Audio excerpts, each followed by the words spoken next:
Assalamualaikum warahmatullahi wabarakatuh.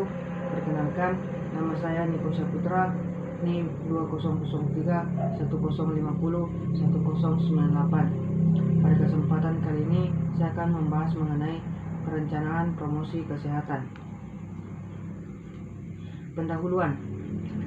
Promosi kesehatan atau promkes merupakan proses intelektual, psikologikal, dan sosial meningkatnya kemampuan individu, keluarga, dan masyarakat untuk hidup sehat.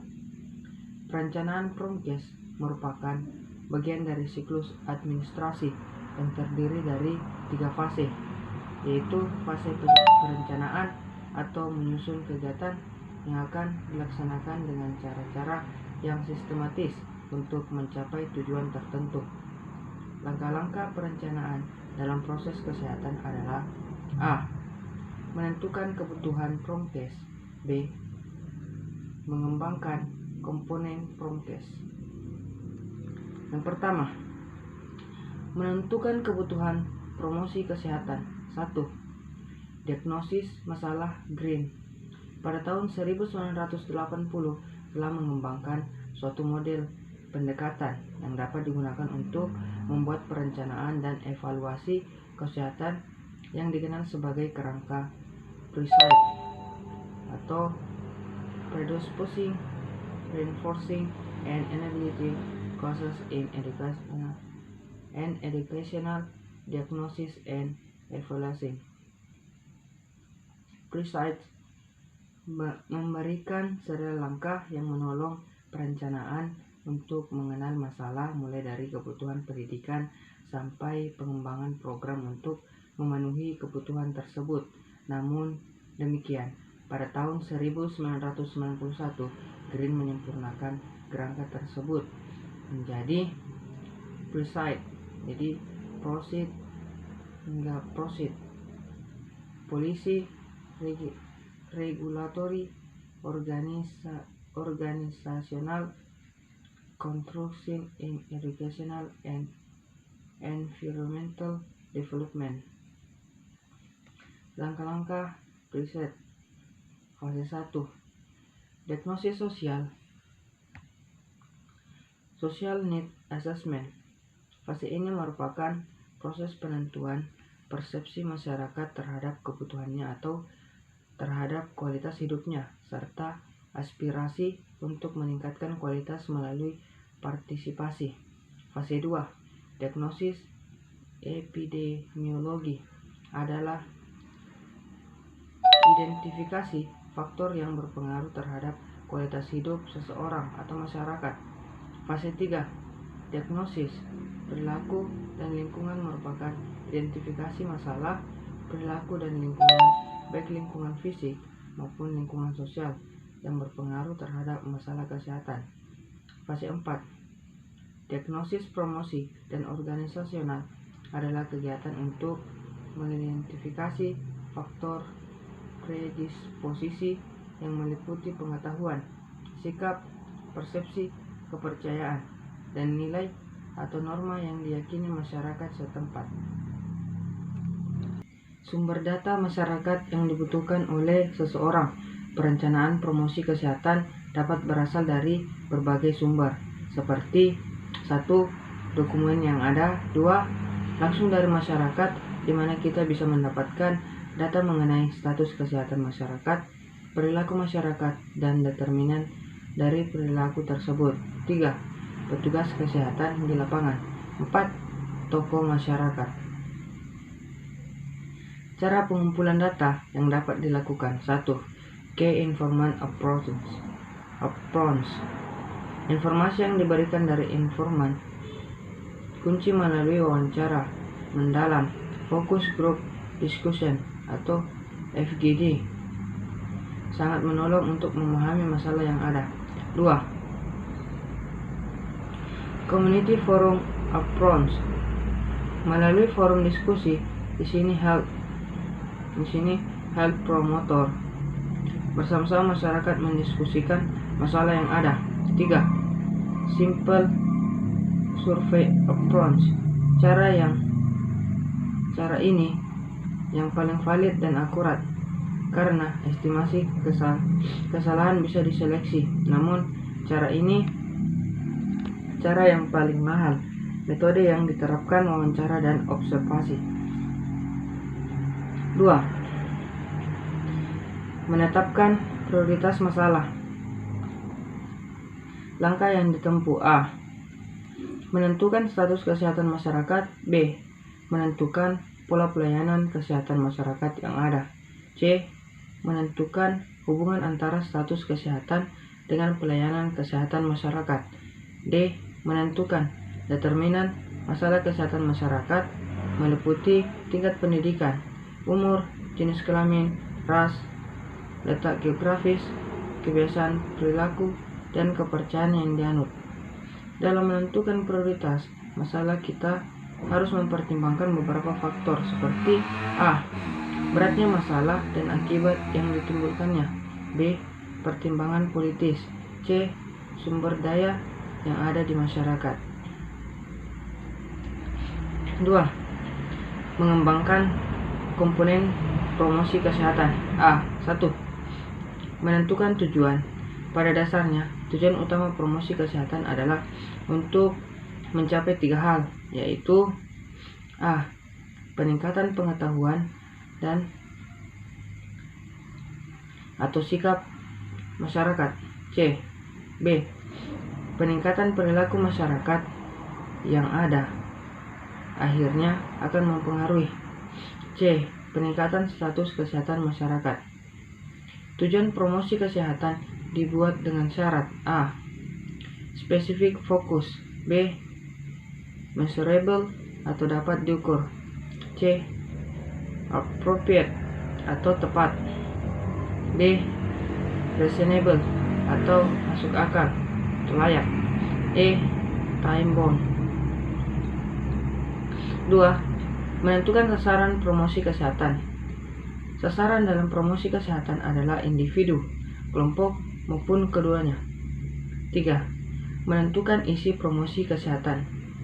Isi promosi kesehatan harus dibuat sederhana mungkin sehingga mudah dipahami oleh sasaran.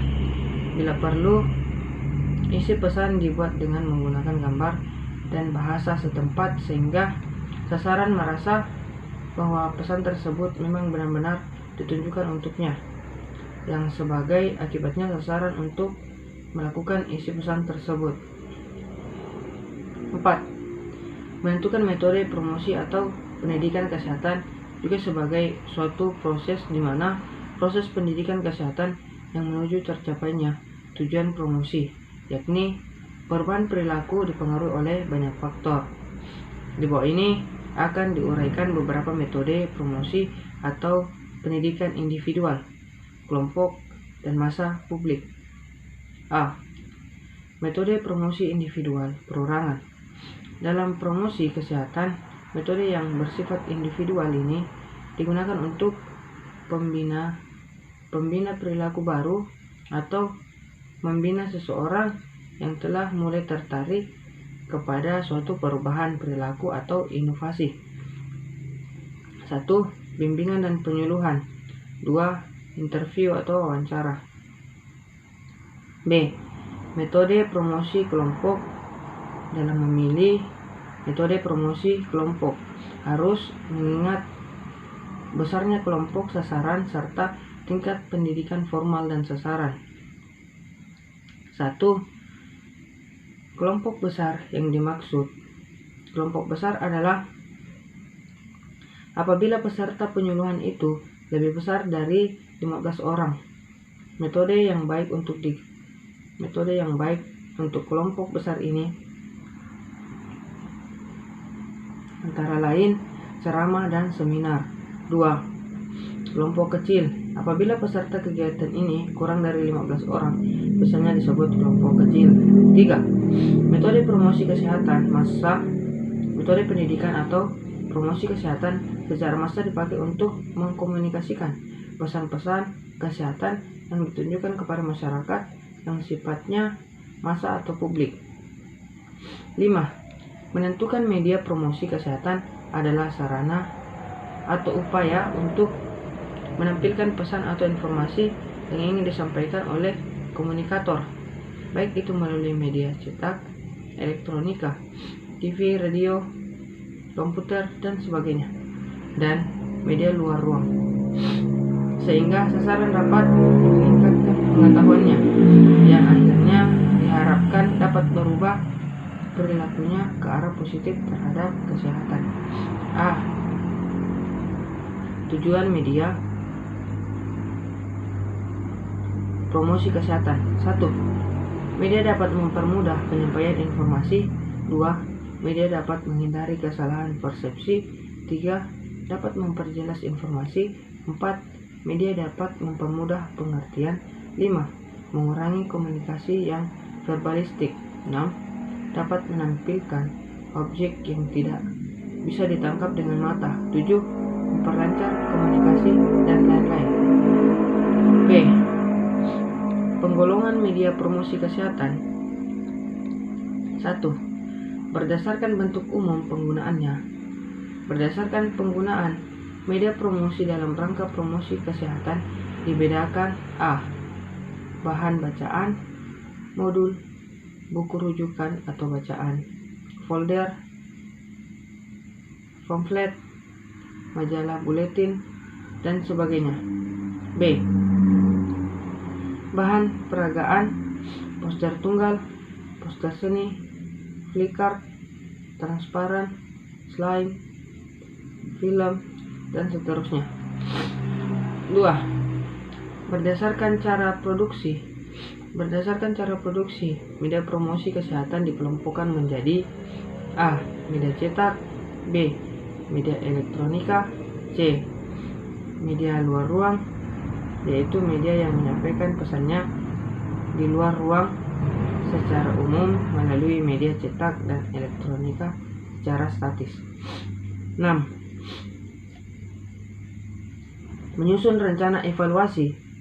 Evaluasi adalah suatu proses menentukan nilai atau besarnya sukses dalam mencapai tujuan yang harus ditetapkan sebelumnya.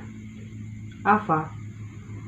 Evaluasi sebagai suatu proses yang memungkinkan administrator mengetahui hasil programnya dan berdasarkan itu mengadakan penyesuaian-penyesuaian untuk mencapai tujuan secara efektif. A. Berdasarkan definisi di atas, proses ini mencakup langkah-langkah: 1. Memformulasikan tujuan. 2.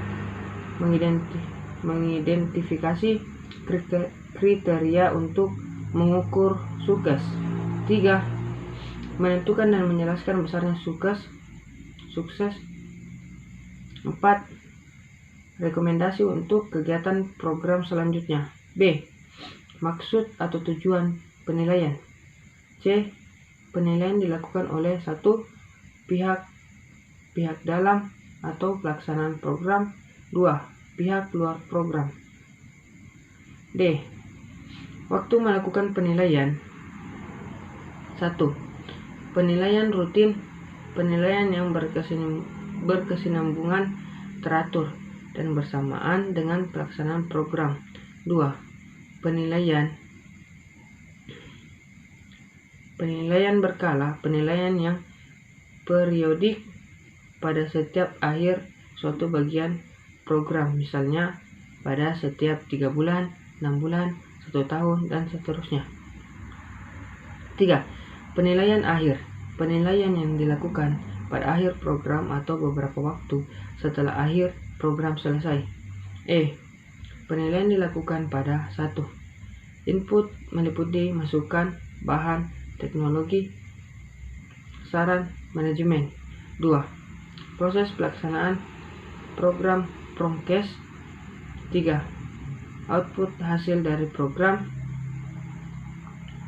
Pemahaman pengetahuan, peningkatan sikap, dan keterampilan. 4. Outcome atau dampak-dampak dari program seperti peningkatan PHBS. 5. Impact, peningkatan status kesehatan. F. Langkah-langkah penilaian. 1. Menentukan tujuan penilaian. 2. Menentukan bagian mana yang dinilai. 3. Menetapkan standar dan indikator. 4. Menentukan cara penilaian. 5. Melakukan pengukuran. 6. Membandingkan hasil dengan standar. 7. Menetapkan kesimpulan. G. Evaluasi pendidikan kesehatan. 7. Menyusun jadwal pelaksanaan merupakan penyebaran dari waktu, tempat, dan pelaksanaan yang biasanya disajikan dalam bentuk Gantt chart. Sekian dari saya. Wassalamualaikum warahmatullahi wabarakatuh.